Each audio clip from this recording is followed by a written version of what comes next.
Good morning friends, मैं रजनीश शुक्ला एक बार फिर से आप सभी का स्वागत करता हूं अपने official YouTube channel army and civil services में। दोस्तों, जैसा कि आपको पता है कि हमारे इस चैनल पे आपको सब कुछ फ्री ऑफ कास्ट और सीक्वेंस वाइज जो है एमपीएसआई, एमपी पटवारी, व्यापम से रिलेटेड जितने भी एग्ज़ाम हैं सारे सब्जेक्ट का सब कुछ आपको सीक्वेंस में फ्री ऑफ कास्ट मिलने वाला है।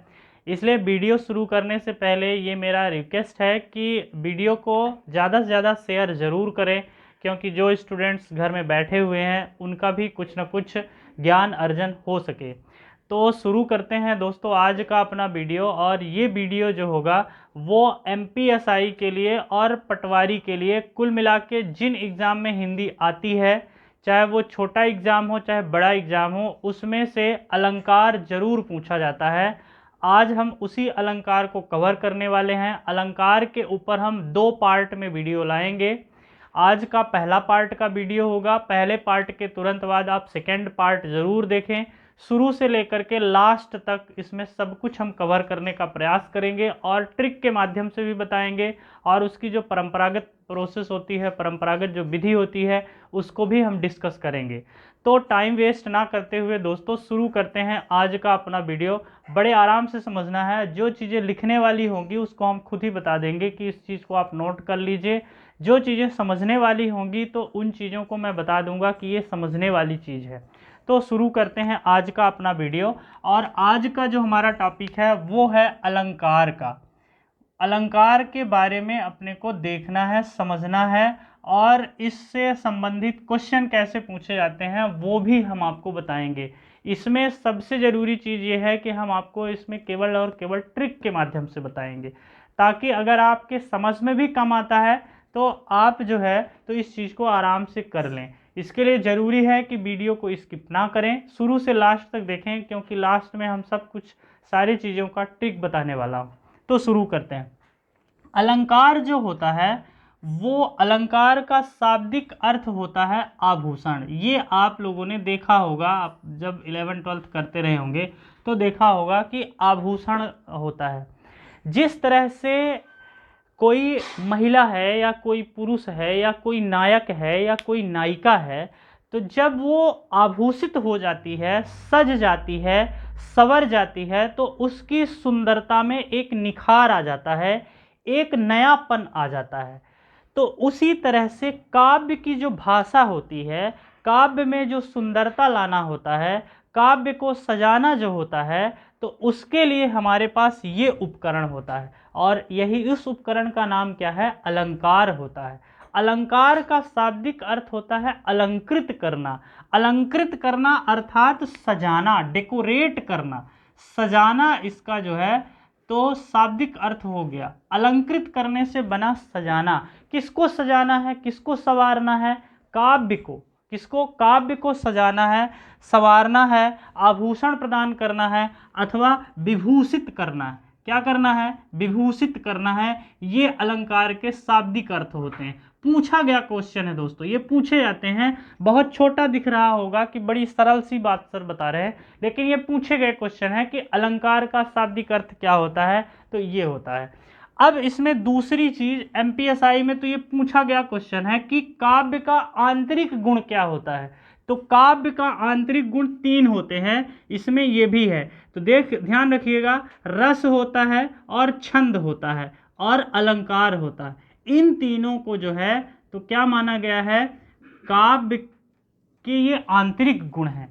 इसी के आधार पर, इसी आंतरिक गुण के आधार पर काव्य की आत्मा भी इनको कहा जाता है।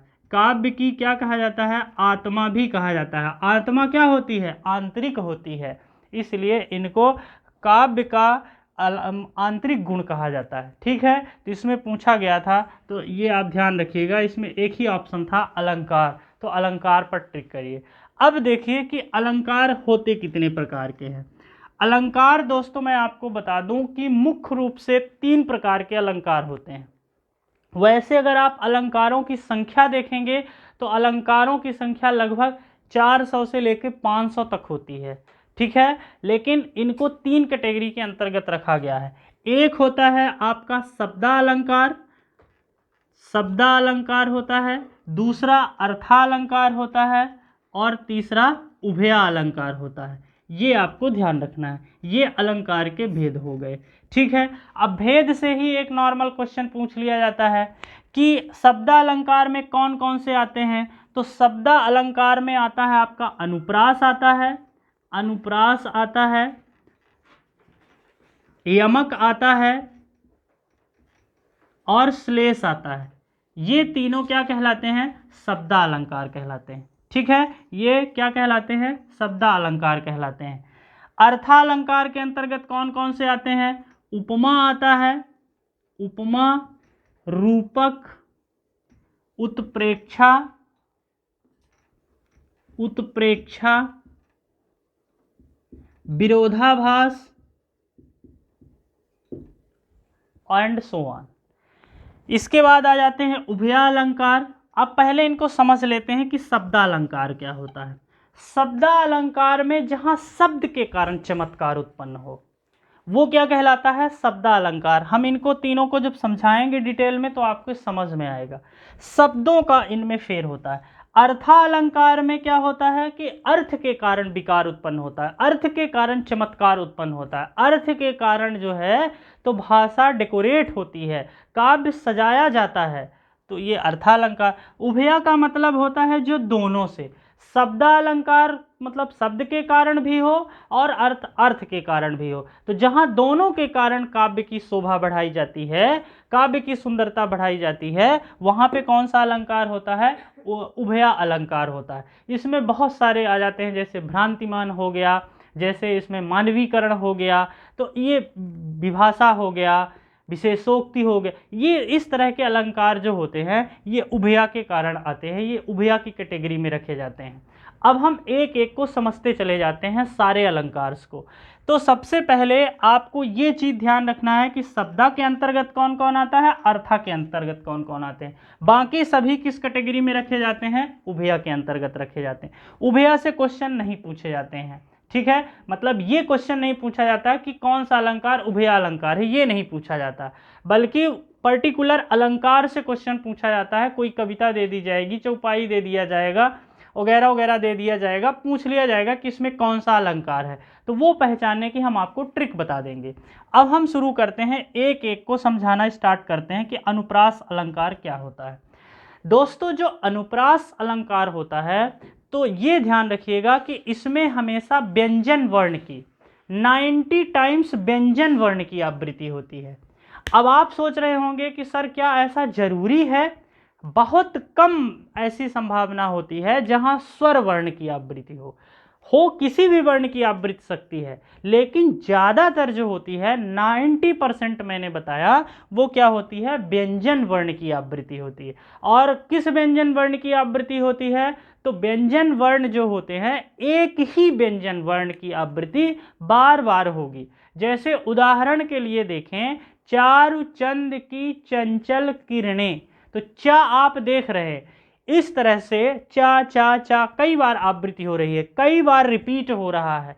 तो जहां पास किसी भी वर्ण की अवर्ण की, एक अक्षर की, मैंने शब्द की नहीं कहा है, इस चीज को आपको समझना है। मैंने शब्द बिल्कुल भी नहीं कहा, मैंने क्या कहा है? वर्ण कहा है। ठीक है, तो जहां वर्णों की आवृत्ति हो, केवल एक अक्षर की आवृत्ति हो, तो वहां पे कौन सा अलंकार हो जाता है? अनुप्रास अलंकार हो जाता है। तो समझते हैं इसको, जस्ट मिनट।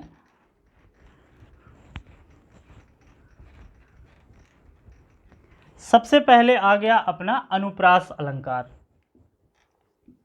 अनुप्रास अलंकार, अनुप्रास अनुप्रास अलंकार में वर्णों की आवृत्ति बार बार होती, एक ही वर्ण की, वर्णों का भी यहाँ मतलब क्या है? सेम वर्ण, एक ही वर्ण की जो है आवृत्ति वो क्या होगा? बार बार होगी, रिपीट होगी। इतनी चीज आपको ध्यान रखना। जैसे उदाहरण के लिए चार चंद की चंचल किरणें, अब देख रहे हो कि चा कितनी बार रिपीट हो रहा, एक ही वर्ण, और वो वर्ण ज़्यादातर कौन सा होता है? हमेशा पहली लाइन पर वो होता है। एक ट्रिक इसकी ये भी ध्यान रखिएगा कि अगर 2 लाइन की ऐसी कोई कविता लिखी हुई है या 2 लाइन का कोई चीज़ लिखा हुआ है तो हमेशा शुरू वाली लाइन में ये आपको ज़्यादा देखने को मिलेगा। ठीक है ना। और शुरुआती वर्ड, यहाँ तक के जो वर्ड होंगे, यहाँ तक के जो अक्षर होंगे, यहाँ तक के जो वर्ण होंगे वो रिपीटेड होते हैं। ये इसकी मेन इंपॉर्टेंट ट्रिक है।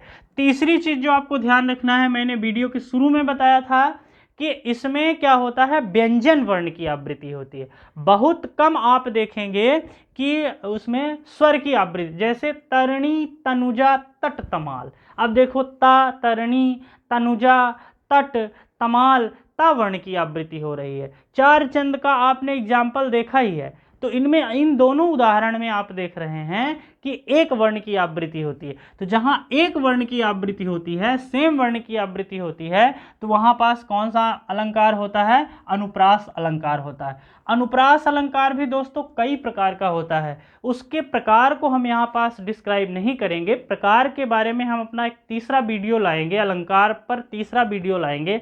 उसमें हम विभिन्न प्रकार के प्रकारों के बारे में समझेंगे। जैसे इसमें लटा अनुप्रास होता है, छेका अनुप्रास होता है, वृता अनुप्रास होता है। तो इसकी चर्चा यहाँ पे अभी हम नहीं करेंगे। इसकी चर्चा हम थर्ड पार्ट पे जरूर करेंगे, क्योंकि अभी मेरा प्रयास ये है कि इन चीज़ों की बुनियादी जानकारी आपके पास हो। जब आपके पास बुनियादी जानकारी होगी तो डिटेल्ड पार्ट पढ़ने में आपको रुचि लगेगी। तो उम्मीद करता हूं कि अनुप्रास अलंकार आपके समझ में आ गया होगा। दोनों एग्जाम्पल, तरणी, तनुजा बहुत पूछा जाता है। चार चंद की चंचल किरणें भी बहुत पूछा जाता है। इससे भी ज़्यादा इंपॉर्टेंट तरणी, तनुजा, तट, तमाल है, पूछा जाता है कौन सा अलंकार होगा। तो आप देख रहे हो कि एक ही वर्ण की आवृत्ति हो रही, मतलब अनुप्रास अलंकार होगा। इसी तरह से जो कोई सा भी एग्जाम्पल आपसे पूछे, अगर सेम वर्ण की आवृत्ति हो रही है, जैसे आप देखें कलि, कानन, कुंडल, तो इन तीन शब्द में देखें कलि आ गया, कानन आ गया, कुंडल आ गया, तो इसमें क्या हो जाएगा, अनुप्रास अलंकार। तो इस तरह से आप जो कोई भी एग्जाम्पल आपसे पूछे, जैसा भी एग्जाम्पल पूछे, तो आप एक ही चीज का ध्यान रखें कि व्यंजन वर्ण की आवृत्ति इसमें बार बार होती है, तो वहां अनुप्रास अलंकार होता है। अब दूसरे नंबर पर आते हैं, अपन यमक अलंकार पर आते हैं। यमक अलंकार में क्या होता है कि यमक अलंकार में शब्दों का रिपीटिशन होता है। अनुप्रास में मैंने कहा वर्णों का रिपीटिशन होता है, लेकिन यमक में शब्दों का रिपीटिशन होता है। और वो शब्द कितने बार आ सकते हैं, दो या दो से अधिक बार, बस ज़्यादा बार नहीं आ सकते। ज़्यादातर क्या आते हैं, दो बार आते हैं, ठीक है। लेकिन वो दो बार आते हैं, लेकिन दोनों बार उनका जो अर्थ होता है वो अलग होता है, वो पहले वाले से विभिन्न होता है। मतलब एक ही शब्द रहेगा, शब्द आपका एक ही रहेगा, लेकिन उसका जो अर्थ होगा वो बार बार अलग होता चला जाएगा। अर्थ जो है वो क्या होगा, अलग होगा। आ से अर्थ, आ से अलग होगा। जैसे एग्जाम्पल के लिए देखते हैं, बहुत इंपॉर्टेंट एग्जाम्पल हम देने वाले हैं। जैसे चार बेर खाती थी वो चार बेर। अब देखिए चार बेर शब्द है, तो एक चार बेर माने क्या हो गया कि बेर जो है, जो होती है वो चार खाती है। चार बेर माने 4 टाइम्स खाती है। तो देखो चार बेर खाती थी वो चार बेर खाती है। तो चार बेर का अर्थ अलग है, शब्द वही है। एक बार चार दाने के लिए है, बैर के चार दाने की है, और एक का चार बेर का मतलब है कि 4 टाइम्स खाती थी, 4 बार खाती थी वो, ठीक है। तो ये चार बेर खाती थी वो चार बेर खाती है, ये किसका उदाहरण हो गया, अलंकार का। अब दूसरा एग्जाम्पल, काली घटा का घटा घमंड। तो घटा माने बादल, देखिए घटा घटा 2 बार आ रहा है। काली घटा का घटा घमंड, तो घटा माने बादल और घटा माने कम होना, तो घटा वही है लेकिन अर्थ अलग अलग।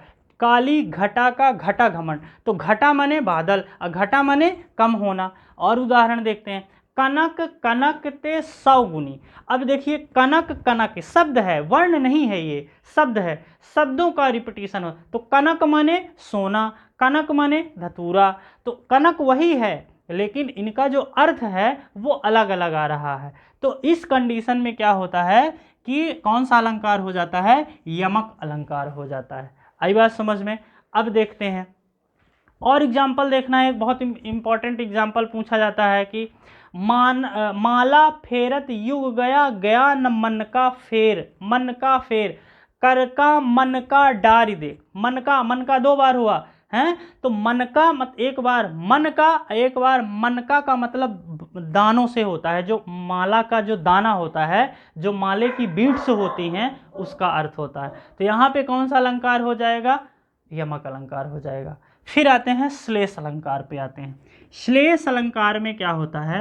ये इंपॉर्टेंट अलंकार होता है। श्लेष अलंकार में क्या होता है कि शब्द एक ही रहता है, शब्द एक ही रहेगा, दो या दो बार इसकी भी रिपीटेशन होगी, लेकिन इसका अर्थ भी अलग अलग होगा, सेम शब्द का अलग अलग अर्थ होगा। श्लेष का अर्थ होता है चिपका हुआ, श्लेष का शाब्दिक अर्थ होता है चिपका हुआ होता है, ठीक है। जैसे रहीमन पानी राखिए, बिन पानी सब सून पानी गए। यहाँ एक पानी का मतलब जल से है, एक पानी का मतलब चमक से है। तो पानी वही है, पानी वही है, इसका अर्थ, इसका जो अर्थ दे रहा है वो बहुत अलग अलग दे रहा है। तो यहाँ पास कौन सा अलंकार होता है? श्लेष अलंकार होता है। श्लेष अलंकार में सबसे ज़्यादा पूछा जाने वाला क्वेश्चन जो है वो यही क्वेश्चन है, रहीमन पानी राखिए, बिन पानी सब सो। तो इसको आपको याद रखना है। आपको बहुत सारी कविताएं भी याद होनी चाहिए अलंकार के लिए, आपको कम से कम 2-2, 4-4 कविताएं जरूर याद होनी चाहिए, खास तौर से श्लेष जैसे, क्योंकि श्लेष जो है इसकी कोई ट्रिक नहीं होती, यमक की होती है, अनुप्रास की होती है, आगे उपमा आएगा, रूपक आएगा, उसकी भी ट्रिक है, उत्प्रेक्षा की भी ट्रिक है, लेकिन श्लेष की नहीं है। तो इसको आपको बड़े आराम से, श्लेष का अर्थ होता है चिपका, बड़ा महीन सा अंतर होता है, बड़ा समीपस्थ अंतर होता है। वहाँ पास कौन सा अलंकार होता है? श्लेष अलंकार होता है। ये तीनों कहलाते हैं शब्दालंकार, क्योंकि यहाँ शब्द के कारण चमत्कार उत्पन्न होता है। अब आ जाते हैं अर्था अलंकार पे आते हैं। अर्था अलंकार में आपको 3 अलंकार देखने हैं। सबसे पहले आपको देखना है उपमा, देखना है उपमा अलंकार देखना है, फिर इसके बाद रूपक देखना है, रूपक अलंकार, और तीसरा देखना है उत्प्रेक्षा अलंकार। ये तीनों, इन तीनों की मैं आपको ट्रिक बता देता हूँ। देखिए, उपमा का मतलब होता है किसी से तुलना करना, ठीक है ना, उपमा देना माने किसी से कंपैरिजन कर देना, ठीक है ना। तो इसमें जो ट्रिक होती है, इसमें सी सा सम ये जरूर रहेगा, ये इसकी ट्रिक है। क्या? सी सा सम। पीपर पात सरिस मन डोला, पीपल के पत्ते के समान मन डोला। कैसे मन डोला? पीपल के पत्ते के समान डोला। तो सा सी सम ये आपकी ट्रिक है, इसको आपको ज़्यादा डिटेल समझने की ज़रूरत नहीं है, उपमा दी जाएगी, ठीक है ना। तो ये हो जाएगा, इसकी ट्रिक ये हो गई। अब देखो रूपक में क्या होता है। रूपक अलंकार में क्या होता है? इसमें उपमान और उपमेय होता है, 2 चीज़ तो ये होता है। उपमान और उपमेय माने जिसकी प्रशंसा की जा रही है, जिसको बढ़ाया जा रहा है, जिसकी तुलना की जा रही है और जिससे की जा रही है, ठीक है। अभेद्य होता है, ठीक है। जैसे एग्जाम्पल के लिए देखें, मैया मोहे चंद्र खिलौन। अब चंद्र का मतलब समझ में नहीं आ रहा कि चांद लेगा बालक खिलौने के रूप में कि चांद के समान खिलौना लेगा, तो ये कहलाता है रूपक कहलाता है। आई बात। चंद्रमुख, तो मुख जो है वो कैसा है? चांद ही मुख है कि मुख के समान चांद है? तो यहाँ पे कौन सा अलंकार होता है? रूपक अलंकार होता है। इसमें 2 चीजें होती, एक की विशेषता बताई जाएगी और एक से विशेषता बताई जाए। तो जहाँ 2 चीजें रहे ना, एक की विशेषता बताई जा रही है और एक से विशेषता बताई जा रही है, वहाँ कौन सा अलंकार हो जाता है? रूपक अलंकार हो जाता है। और उत्प्रेक्षा में आते हैं। उत्प्रेक्षा की ट्रिक होती है, अगर आपको जानू मिल गया, ठीक है, जानू किसी लड़की का जानू आप प्यार से नाम रखे होंगे तो वो मत समझिएगा प्लीज़। तो जानू है, जानू है, जानू, मानु, मानु, मानु, मानु इत्यादि शब्द आ गए। इतना 101% आएगा ही आएगा। अगर ये शब्द आपको आ गया तो आप आंख बंद करके कौन सा अलंकार कहेंगे? उत्प्रेक्षा अलंकार कहेंगे। दोस्तों 1 से 2 बार वीडियो को जरूर देखिए और इसको समझने का प्रयास करिए। उम्मीद करता हूँ कि ये चीज़ आपकी क्लियर हो गई होगी। इसकी नोट्स बनाएं और 2-3 कविताएं आपकी हर एक अलंकार की अगर आपको याद है तो बहुत अच्छा है। जिनकी ट्रिक है उनमें तो याद करने की ज़रूरत नहीं, जैसे उपमा में आपको, उत्प्रेक्षा में बिल्कुल ज़रूरत नहीं, रूपक में बिल्कुल ज़रूरत नहीं, यमक में बता ही दिया, अनुप्रास में भी। श्लेष के जरूर आपको 2-3 एग्जाम्पल जरूर याद होने चाहिए। इसके लिए क्या करें, इसके लिए आप जिस एग्जाम की प्रिपरेशन कर रहे हैं उसके ज़्यादा से ज़्यादा ओल्ड पेपर आप सॉल्व करें। जितना अधिक 100, 200, 400 जितना आप कर सकते हो, as much as you can, उतना बेनिफिशियल होगा आपके लिए। दोस्तों, आज का वीडियो कैसा लगा? लाइक, सब्सक्राइब और कमेंट करना ना भूलें। वीडियो को शेयर जरूर करें। मिलते हैं शेष अलंकार के लिए अपने अगले वीडियो पर। तब तक के लिए नमस्कार। अपना ख्याल रखिए, घर पे ही रहिए। धन्यवाद।